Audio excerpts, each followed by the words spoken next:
Herkese merhaba sevgili takipçilerim. Seyda'nın Örgü Evi YouTube kanalıma hoş geldiniz. Bugün sizlere şiş işi bayan yelek örneği anlatacağım. Örneğimiz için orta kalınlıkta yeleklik ip kullandım. 3 numarada şişim var. Şimdi örneğimiz böyle değerli izleyicilerim.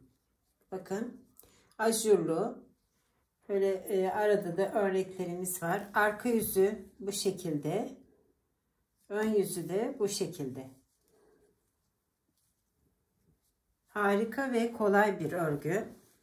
Bugün sizlere böyle 2 tane örneğini bir de ajurunu anlatacağım sevgili izleyicilerim.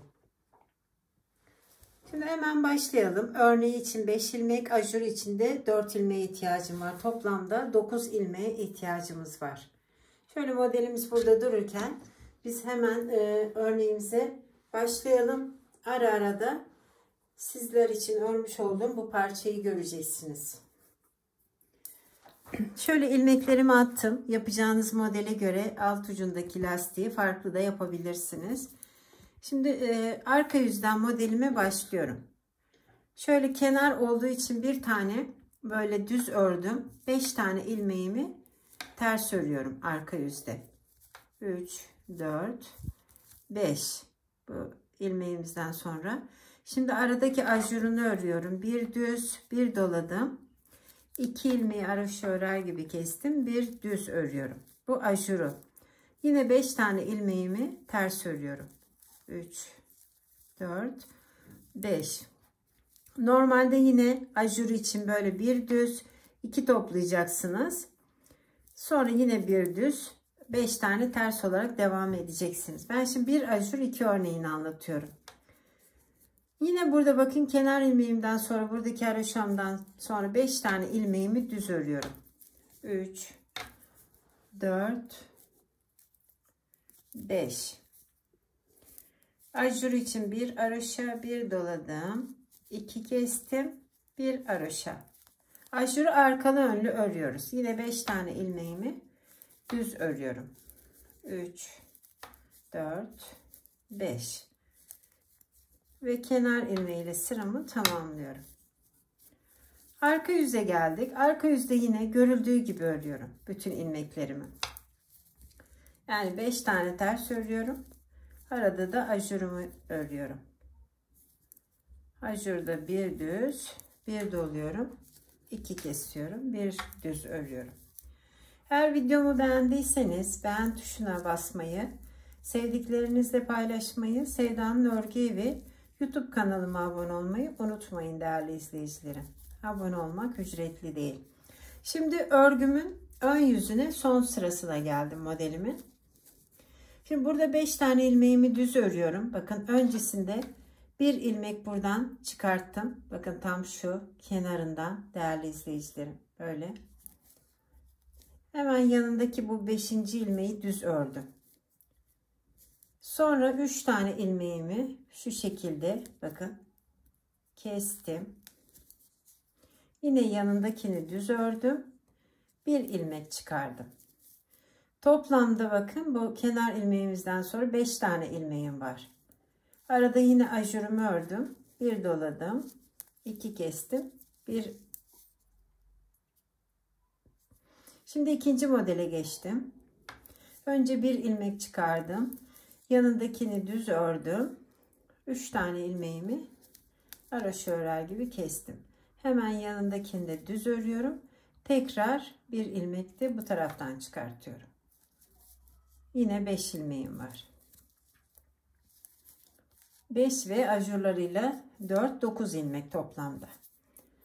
Şimdi artık arka yüzde görüldüğü gibi örüyorum değerli izleyicilerim. 5 tane ilmeğimi ters örüyorum. 4, 5. Yine bir düz ördüm. Bir doladım. 2 kestim. Bir düz ördüm. Ben böyle sıramı tamamlarken sizler için örmüş olduğum bu parçayı yakından görün. Ve ikinci örneğimize başlayacağız hemen. Harika bir yelek örneği. Hem de kolay değerli izleyicilerim. Her yaşa uygun bir yelek örneği. Bakın bir örneğim oldu. Şöyle daha net belli değil tam. Şimdi ikinci modele geçerken kenar ilmeğimizden sonra burası kenar olduğu için bir haroşa ördük. 5 tane ilmeğimi düz örüyorum. 3, 4, 5.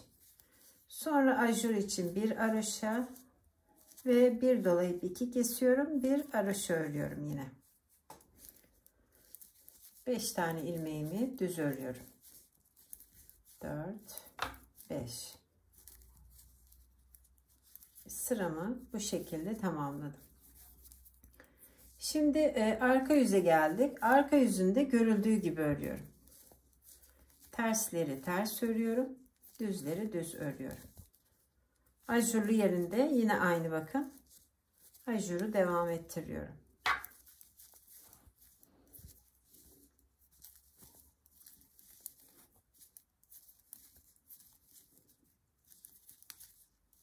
Ve sıramı tamamladım. Şimdi ön yüze geldik. İkinci modelimizi yine kuruyoruz bakın. Şimdi ne yapıyoruz? Burada 5 tane düz olan ilmeğimin önce bakın şu yanından şöyle bir ilmek çıkardım. Hemen birinciyi düz ördüm. Sonra ortadan 3 tane ilmeğimi haroşa örer gibi bir aldım. Bir ilmeğim kaldı burada bakın. Onu da düz ördüm. Hemen yanından bir ilmek daha çıkarttım. Toplamda 5 ilmeğim olması gerekir. 2, 4, 5. Ajuru örüyorum. Bir haroşa, bir doluyorum. 2 kesiyorum. Yine bir haroşa örüyorum. Şimdi yine ikinci modelle devam ediyorum bakın. Şöyle yapalım. 5 tane ilmeğimi şu şekilde önce bir ilmek çıkardım. Hemen şu bir ilmeği de düz ördüm. Sonrasında bakın 3'ü haroşa örer gibi kestim. Buradaki kalan bir ilmeğimi de düz ördüm ve yanından bir ilmek çıkardım. Yanlardan yani bir başlarken bir de sonda çıkartmazsak ilmeğimiz azalır sevgili izleyicilerim. Çünkü ortadan 3 ilmeğimizi kesmiş oluyoruz. Bakın. Modelim bu şekilde. Bu arka yüzdeki sırayı da anlatalım ve bitirelim. Arka yüzde de düzleri düz örüyoruz. Bakın tersleri ters örüyorum. Bu birinci sırası oluyor. Ön yüzde ikinci sırası, arka yüzde yine bu şekilde.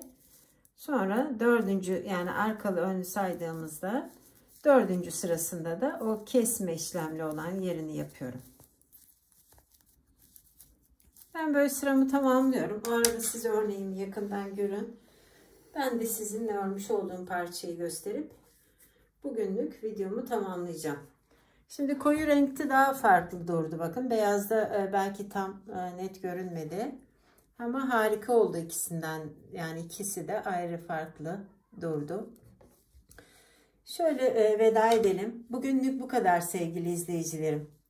Beni yurt içi, yurt dışı izleyen değerli sevgili izleyicilerime çok çok teşekkür ediyorum. Kanalımıza abone olduğunuz için de ayrıca teşekkür ediyorum. Bizi izlemeye devam edin. Hoş kalın, hoşça kalın. Örgüyle ve sevgiyle kalın değerli sevgili izleyicilerim diyorum.